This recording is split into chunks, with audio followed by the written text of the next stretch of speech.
Salam la team, encore une soirée de folie en Ligue des Champions, toujours pas d'intro, mais c'est un plaisir de parler football les amis. On a vu une fin de sixième journée de la Ligue des Champions exceptionnelle. Déjà les affiches, on avait du Dortmund-Barça aujourd'hui, on avait du Arsenal-Monaco, mais surtout Juventus qui accueillait Manchester City.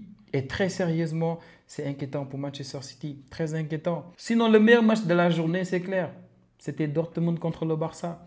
Quel match exceptionnel. 5 buts ont été marqués dans ce match-là. 5 buts, c'était un match entre le quatrième et le cinquième de la Ligue des Champions. Et on a vu le match exceptionnel aujourd'hui du Barça. Lamine Yamal, homme du match. Il a fait un match encore une fois à 17 ans. Cette pépite-là, ce jour-là, c'est le meilleur U17 de l'histoire du football. Déjà, il faut qu'on soit d'accord sur ça. Si vous connaissez un meilleur U17 de l'histoire du football que Lamine Yamal, dites-le moi en commentaire. Dites-moi, la saison U17 de ce jour-là était top, était exceptionnelle. Nanani, nanana. Dites-moi. 17 ans, il a déjà des matchs de référence en Ligue des Champions, à l'Euro, en Liga. Qu'est-ce que vous voulez de plus? Exceptionnel. Aujourd'hui, on sait qu'il a été homme du match grâce à sa grosse deuxième période, mais regardez aussi la première période. Les actions les plus dangereuses de la première période, ça vient de Lamine Yamal. Lamine Trivela Yamal, la Trivela magnifique, sa passe signature magnifique qu'il fait pour Rafinha en première mi-temps. Mais magnifique, Rafinha malheureusement n'arrive pas à cadrer la balle, mais c'était exceptionnel. Encore une fois, avec Koundé sur le côté droit en première mi-temps, ils ont été exceptionnels. Exceptionnels. En première mi-temps, on a eu peut-être quoi? 2, 3 tirs cadrés. Les 2 ou 3, c'était sur des efforts de Lamine Yamal sur le côté droit. Comme contre Real Betis, on voit que tout le temps, le danger au Barça, quand ça vient la plupart du temps, c'est sur le côté droit. Donc 80% du temps, ça vient sur le côté droit, sur le côté de Lamine Yamal. Donc naturellement, quand il ne joue pas, on le sent. En première mi-temps, on a vu une équipe de Dortmund, par contre, qui n'était pas bien inspirée, hein. Je pense qu'en première mi-temps, Dortmund, ils n'ont pas cadré de tir tout le temps, grâce surtout à la ligne de hors-jeu du Barça. Barça qui a été fidèle à ses principes en ligne assez haute. Offensivement, je pense qu'en première période, les joueurs qui ont le plus fatigué le Barça, je pense, c'est Duranville sur le côté droit. Ce boy-là, il a fatigué Alejandro Balde en première période. Et je pense que c'est sa première titularisation apparemment, mais il est bon. Il est vraiment bon. Défensivement, il y a pas mal de choses à régler dans les replis. Voilà, des fois, il se rate un peu sur quelques passes, mais il a été très bon. Sinon, Koundé m'a beaucoup surpris sur le côté droit avec Gittens. Moi, je m'attendais à un match compliqué de Koundé, mais en première comme en deuxième période, il a vraiment géré. Il a vraiment géré. Et en deuxième période, on voit ce premier but du Barça et Olmo, encore une fois, rien à dire. On l'a vu en première période. Olmo, il peut effacer facilement n'importe qui. Dans une autre vie, Olmo, il était peut-être un effaceur. C'était un assassin. C'était un tueur d'élite. Olmo, vous l'avez vu en deuxième période? Vous l'avez vu en première période? C'était facile pour lui. Contrôle orienté, dribble, dribble, il fait une passe. Contrôle orienté, dribble, dribble, il fait une autre passe. Facile. Olmo, il était exceptionnel aujourd'hui. On l'a vu sur ce but de Rafinha. Là, Rafinha, il joue avec mes nerfs. Rafinha, c'est exceptionnel. Olmo, il arrive à lui faire une passe magnifique, d'accord. Mais Rafinha, il a un angle qui est très compliqué. Je ne sais pas c'était quoi les pourcentages de chances qu'il avait de mettre ce but-là, mais l'angle était compliqué. Lamine Yamal était tout près, démarqué, libre.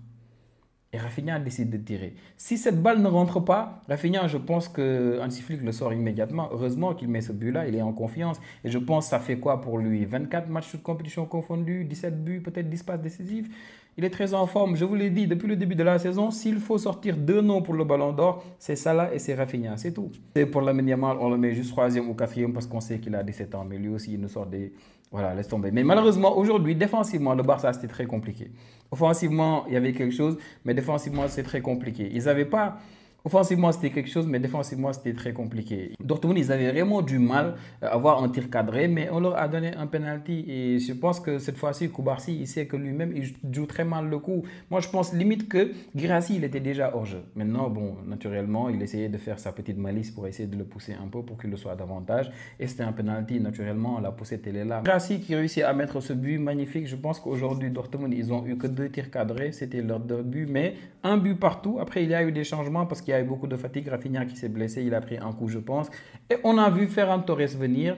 On a aussi vu Frenkie de Jong venir. Frenkie de Jong, quand il est rentré, je me suis dit, j'espère qu'il va nous sortir la même deuxième période qu'il avait faite contre le Real ou bien la même deuxième période qu'on avait vue contre Mallorca. Parce que contre Mallorca, il rentre, il fait 18 minutes, but pas décisif, exceptionnel. Contre le Real, en deuxième mi-temps, il rentre, vous l'avez vu, un masterclass. C'est lui qui sert Alejandro Balde sur le centre pour le deuxième but de la tête de Lewandowski. Bref, c'est lui qui a changé ce classico-là. Mais contre Real Betis récemment, il rentre, il crée un penalty. On a failli perdre ce match. Ferran Torres, il rentre et il nous régale. Il nous régale, Ferran Torres. Ferran Torres, il vient, il met un but magnifique. Bon, il avait pas mal de réussite aussi. On a vu le travail magnifique de Koundé sur le côté droit. Après, je pense que c'est Fermin qui frappe. Et Ferran Torres qui était très bien placé, qui arrive à mettre ce deuxième but. Mais malheureusement, on n'arrive pas à tenir le coup derrière. Là-bas, ce qui fait peur quand on est supporter du Barça, quand on voit des joueurs comme Ferran Torres rentrer, quand on voit qu'il n'y a que Lamine Yamal, on se dit, bon, ça va être compliqué offensivement, peut-être d'avoir quelque chose. Lewandowski a joué presque 65 minutes, 70 minutes, il n'a pas eu grand-chose. Avec Ferran, bof. Mais non, c'est surtout la défense qui a flanché. Regardez ce deuxième but, Inigo Martinez, il a été catastrophique. Catastrophique. Juste avant, sur l'alignement et sur le but, sur l'alignement, comment... Non. Inigo Martinez, aujourd'hui, la passe qu'il fait aussi, cette passe-là, la relance-là, non. Ça me rappelle Gavi contre Real Betis, c'est catastrophique. C'est catastrophique. Il a très très mal joué ce coup-là et ça a permis à Guirassy de mettre son doublé. Doublé magnifique de Guirassy qui fait un match exceptionnel. Je vois beaucoup de clubs en Europe actuellement qui ont vraiment besoin d'attaquants comme Guirassy. Et quand je le dis, je ne pense pas à Arsenal, hein, je le dis juste comme ça. Donc, vraiment un match exceptionnel de Guirassy, mais heureusement que le Yamal est là. Heureusement. Encore une fois, sur une situation de contre, je pense qu'il y a Gittens qui joue très mal le coup. Après, il y a, je pense, Ben Sebaini qui se rate un peu, je ne sais plus. Mais Ben Sebaini, il n'aurait même pas dû terminer ce match-là. Il avait déjà un carton jaune. Il aurait dû prendre un deuxième sur cette grosse faute qu'il fait sur Lamine Yamal sur la ligne de touche. Mais bon, on avait un arbitre français, le Texier, laisse tomber. Bref, Lamine Yamal qui nous fait cette passe magnifique encore une fois sur Ferran Torres qui s'est très bien aligné à la limite du hors-jeu. Ferran Torres qui a raté certes son contrôle, mais qui a mis le but. Parce que Ferran Torres, très sérieusement, le temps d'attente là, cette latence-là, c'est juste parce qu'il sait qu'il a très mal contrôlé la balle. Mais après, il met ce but magnifique, doublé. Il fait une superbe rentrée. C'est Ferran Torres, de tous les joueurs qui sont rentrés en deuxième période, c'est lui qui sort du lot. Frank de Jong était catastrophique. Pau Victor était terrible. Pau Victor était terrible. Parce que toi, tu viens à la place de Yamal, c'est pour nous permettre de bien respirer sur le côté droit. Tu viens à la place de Yamal, c'est pour nous permettre de faire un bon repli. Parce que Lamine Yamal était fatigué, il avait beaucoup d'espace devant lui. Mais on voit que c'était difficile pour lui. Il enchaîne depuis. Pau Victor, il vient. Le dernier coup franc là, de Dortmund, c'est lui qui le crée. Au fait, je ne sais même pas comment il a défendu. C'était terrible. Frank de Jong, Pau Victor, c'était terrible. Firmin, c'était pas mal. C'était vraiment pas mal, mais ça n'était pas forcément suffisant pour vraiment créer quelque chose. Mais on l'a vu surtout sur ce but-là de Ferran Torres sur le premier but. Je pense que c'est lui qui fait ce tir-là. Bon, rectifiez-moi si je me trompe. Donc, 3-2 pour le Barça contre Dortmund. Dortmund n'avait pas perdu en Ligue des Champions à domicile, je pense, depuis 2021. Donc, Hansi Flick, il a vraiment fait fort. Donc aujourd'hui, c'est une très belle opération pour le Barça. 3-2 et on se positionne bien. Actuellement, on est deuxième au classement. Deuxième. C'est-à-dire là, on est sûr qu'au pire des cas, on va jouer les playoffs. Au pire des cas, et très sérieusement, je pense que suivant les matchs qui nous restent, on peut vraiment négocier des choses. Parce que en 5e journée, on a Benfica. Benfica, bon, on va chez eux. Et Benfica, bon, on sait que c'est une équipe, laisse tomber. Benfica, je pense, au classement, ils sont 15e. 15e avec 10 points, c'est vraiment quelque chose. 6 matchs, 3 victoires, 1 match nul et 2 défaites. C'est la même chose que Monaco. Donc, c'est vraiment quelque chose, cette équipe de Benfica. Mais pour moi, on peut vraiment prétendre avoir quelque chose. C'est des matchs qu'on peut négocier pour ne pas perdre. On espère juste que notre défense sera beaucoup meilleure que ce qu'on a vu aujourd'hui. Et le dernier match, je pense qu'on va jouer chez nous, mais contre Atlanta. Par contre, là, il y aura des soucis à se faire parce qu'Atlanta, après leur défaite contre le Real Madrid, ils auront besoin de points. Atlanta, actuellement, ils sont à la 13e position avec 11 points. Ils sont dans une très bonne position d'ailleurs. Donc, c'est les 2 matchs qui restent au Barça. Ça ne va pas être évident. Mais je pense que le Barça peut le faire. Actuellement, juste derrière Liverpool, 6 matchs, 5 victoires, 1 défaite et cette défaite, c'était contre Monaco. Donc, c'est vraiment une campagne de Ligue des Champions exceptionnelle du Barça pour le premier format là, de cette Ligue des Champions. Parce qu'on sait comment la défaite est venue contre Monaco. On se rappelle de ce carton rouge-là d'Eric Garcia sur cette passe terrible de Ter Stegen. Et le Barça est la meilleure attaque actuellement en Ligue des Champions. C'est surtout ça. Quand on voit que le Barça est la meilleure attaque, quand on voit les matchs du Barça, on se dit vraiment quelle équipe. Lewandowski, il est à 7 buts. Il y a Rafinha qui est à 6 buts. C'est les 2 meilleurs buteurs de la Ligue des Champions. Après, il y a Guirassy aussi qui a 6 buts. Donc vraiment, c'était un match exceptionnel du Barça. Contre Mallorca, je me rappelle, quand Lewandowski n'avait pas débuté le match, je me rappelle que j'avais dit que pour moi, Ferran Torres avait fait un match excellent. Certains n'étaient pas d'accord. Mais le truc, c'est que quand on connaît Ferran Torres d'habitude, On voit que ce match-là, il a joué en tant que neuf. Et je vous l'ai dit, pour moi, Ferran Torres, son poste, c'est neuf. Ce n'est pas ailier gauche ni ailier droit. On l'a vu jouer certes sur le côté à Valence, mais on l'a vu jouer en tant que faux neuf et en tant que neuf à City. Et on sait ce qu'il vaut sur ce poste-là. Xavi n'avait juste pas le choix. Donc des joueurs comme Ansu Fati ou bien comme Ferran Torres vont se retrouver sur les côtés. Mais c'est des joueurs qui sont des joueurs axiales en fait. Ils s'expriment mieux quand ils sont dans l'axe. Maintenant, contre Mallorca, ce que j'ai vu de Ferran Torres, c'était rassurant. C'était hyper méga rassurant. Donc c'était un match où Ferran Torres, il était sur tous les bons coups, même s'il ratait par moments, même s'il ratait des choses, c'est pas grave. L'essentiel c'est la présence. Et on l'a vu, il enchaîne contre Mallorca, il met un but. On l'a vu contre Real Betis aussi, il rentre, même s'il y a un but qu'il aurait pu mettre juste avant cette passe de Lamine Yamal là contre Real Betis, mais il était hors jeu de toute façon. Mais surtout aujourd'hui contre Dortmund, il fait le taf. Et ça, si on peut l'avoir jusqu'à la fin de la saison, c'est top. Parce que Lewandowski, il a besoin de se reposer. Vous l'avez vu, Lewandowski, il a de plus en plus du mal à enchaîner les matchs. Et juste pour ça, on a besoin de joueurs comme Ferran Torres. Et Ferran Torres, là, rien à dire. Sur les 3 derniers matchs, il met 4 buts. Lamine Yamal, rien à dire. Koundé, gros match aujourd'hui, défensivement comme offensivement. Alejandro Balde, il a un peu souffert sur le côté gauche à cause de Duranville, mais en deuxième période, il s'est vraiment repris.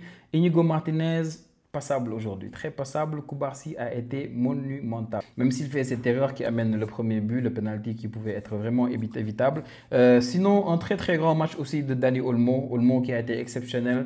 Il a fait un match rien à dire. Rafinha très en forme. L'un des meilleurs joueurs actuellement au monde depuis le début de la saison. Je pense qu'il est dans le top 2 avec Salah. Donc c'était aujourd'hui une très belle opération pour le Barça. Maintenant, sur les 10 derniers matchs, toutes compétitions confondues, Manchester City n'a battu que Nottingham Forest. C'est catastrophique. C'était bien drôle, mais là, ça n'allait plus. Parce que c'est inquiétant de voir cette équipe de Pep Guardiola, malgré le retour limite de De Bruyne qui est en train d'enchaîner là, parce qu'on l'a vu jouer en championnat les 2 derniers matchs, surtout être titulaire, ce qui était très rare. Son retour était assez poussif. Mais là, c'est bon, il est titulaire de Bruyne. Mais ça n'arrange pas les choses de Manchester City offensivement. Offensivement, c'est une équipe qui se cherche toujours. Aujourd'hui, on a vu la compo avec encore une fois notre ami Grealish qui a joué aujourd'hui comme limite numéro 8 et demi. On l'a vu entre les lignes sur le côté gauche. On a vu pas mal de choses en première mi-temps qui nous ont montré que cette équipe n'est pas vraiment prête. Déjà, Manchester City, jusqu'à la 30e ou 35e minute, il n'avait pas pu cadrer un seul tir. Et en deuxième période, c'est encore pire. Ederson, il était sur le banc ces derniers matchs. C'était Ortega qui était dans les buts et vraiment Ortega est géré. Là, Ederson, il fait son retour en tant que titulaire et le premier but que Vlahovic il met, le premier but de Juventus aujourd'hui, c'est Ederson encore une fois qui fait une grosse boulette. Donc City qui est toujours poursuivi par ses problèmes défensifs, c'est compliqué. Et après McKennie qui rentre en deuxième période, qui nous met ce but magnifique. Ils ne sont plus. Juventus, c'est la Juve qui actuellement enchaîne les matchs nuls limite, toutes compétitions confondues, qui réussit aujourd'hui à mettre 2 buts contre cette équipe de City. À ce rythme-là, contre le PSG, parce que le PSG qui doit affronter Manchester City, c'est plus au PSG d'avoir peur, c'est à Manchester City d'avoir peur maintenant, parce qu'actuellement, quoi qu'on puisse dire, on sait que PSG, au moins, ils sont assez constants dans le football. C'est pas une équipe qui, dans le foot, se cherche défensivement ou bien au milieu. Non. Au moins, ils ont un truc structuré où on sait que chacun a sa tâche et surtout avec le retour actuellement de Gonzalo Ramos, Barcola qui fait beaucoup de bien, on l'a vu hier, Désiré Doué qui y est aussi. Hier, on a vu son match, sa rentrée magnifique. Actuellement, c'est à Manchester City de s'inquiéter. Au classement, ils sont au plus bas. Ils sont 22e. Manchester City, ils ont 1 point seulement de plus que le Paris Saint-Germain. Et bon, le Real aussi est 20e et a aussi 1 point de plus que Manchester City. Mais c'est très grave. À ce rythme-là, contre le Paris Saint-Germain, moi, hier d'ailleurs, j'avais fait une vidéo où j'avais plus peur pour le Paris Saint-Germain, mais là, j'ai plus peur pour Manchester City. Là, c'est City qui doit faire gaffe parce que si d'ici janvier, ils ne règlent pas les soucis-là et qu'ils perdent contre le Paris Saint-Germain, City, je ne les vois même pas aller en barrage. C'est exceptionnel. Sinon, à part ça, on a vu aussi un match exceptionnel d'Arsenal. On a vu un match surtout top et exceptionnel de Saka. Arsenal qui avait un problème de ligne défensive aujourd'hui parce que juste hier, on nous avait dit que Calafiori, Gabriel ou encore, je pense, il y a Timber, il ne s'était pas entraîné. Du coup, aujourd'hui, on a vu le 11. On a vu surtout une surprise, c'est sur le côté gauche. C'est Lewis Kelly qui a fait un match correct pour moi. On a vu du Cuyor dans l'axe aussi. Thomas Partey encore sur le côté droit, vraiment Laisse tomber, parce que dans le jeu, c'est compliqué, Thomas Partey sur le côté droit. Tu sens qu'avec lui, Odegaard sur le côté, c'est pas trop ça. Et c'est pas les mêmes mécanismes que quand Timber est titulaire. Et ça se sent dans le jeu quand tu regardes cette équipe. Mais c'était une première période où Arsenal, ils auraient pu peut-être mettre un, deux buts facilement. Ils auraient pu le faire parce que Monaco, il n'y était vraiment pas. La première période, Monaco, il ne réussissait pas à cadrer le moindre tir. Et surtout, il y a eu des ratés. Gabriel Jesus s'est raté, Martinelli. Donc, on a vu vraiment beaucoup d'approximations dans le jeu de Monaco, ce qui était très dommage. Et on a vu surtout en deuxième période un premier but de Saka, magnifique, où on a vu Lewis Kelly, le jeune latéral gauche de 17 ou 18 ans, qui lui était déjà dans la construction. On a vu sur le pressing là de Ben Seguir, comment il a déjoué rapidement le pressing là pour mettre cette passe pour Gabriel Jesus qui allonge pour Saka qui met le premier but. Donc ça, c'était le premier but. Après aussi sur le deuxième but, on a vu l'erreur catastrophique de Salisu. Salisu vraiment en sortie de balle comme ça, facilement, il rend la balle à son gardien et il se concentre même pas sur le pressing adverse au fait. Limite, c'est comme si pour lui les joueurs d'Arsenal étaient invisibles. C'est catastrophique. Et voilà, comme ça, ils se prennent le deuxième but. Un deuxième but de Saka, magnifique. 2 buts à 0. Et là, c'était mort pour Monaco. Il n'y avait plus grand-chose à faire.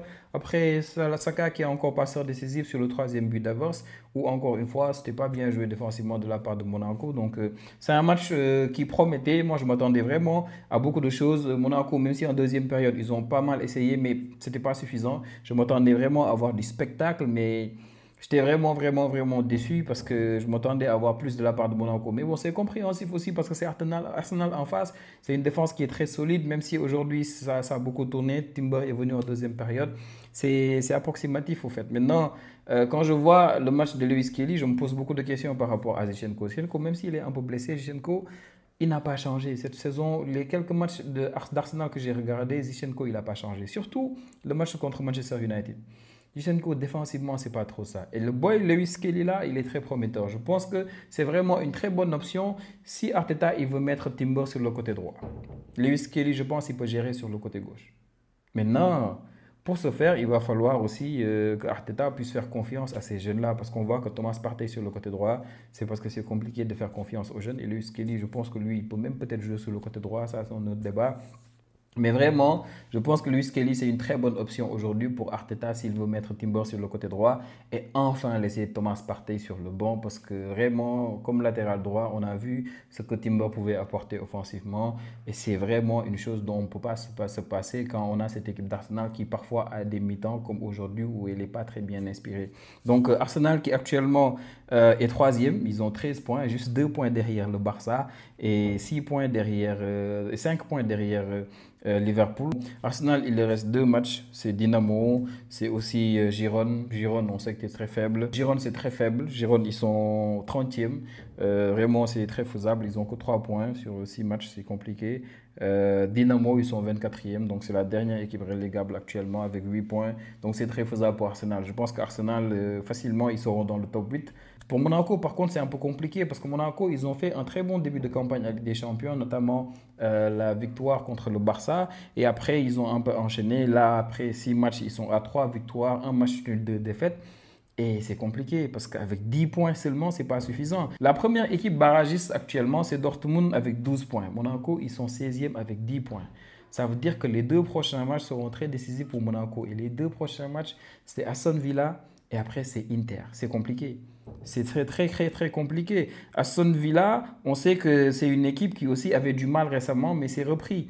On a vu le match qu'ils ont fait hier et surtout Inter, ils n'avaient pas perdu en Ligue des Champions. C'est hier qu'ils ont eu leur première défaite contre Bayer Leverkusen et qu'ils ont encaissé le premier but. Donc c'est une équipe qui s'est bien s'occuper derrière. Bayer Leverkusen, hier, il a fallu la 90e minute pour venir à bout de cette défense d'Inter. Donc ça va être très compliqué pour Monaco.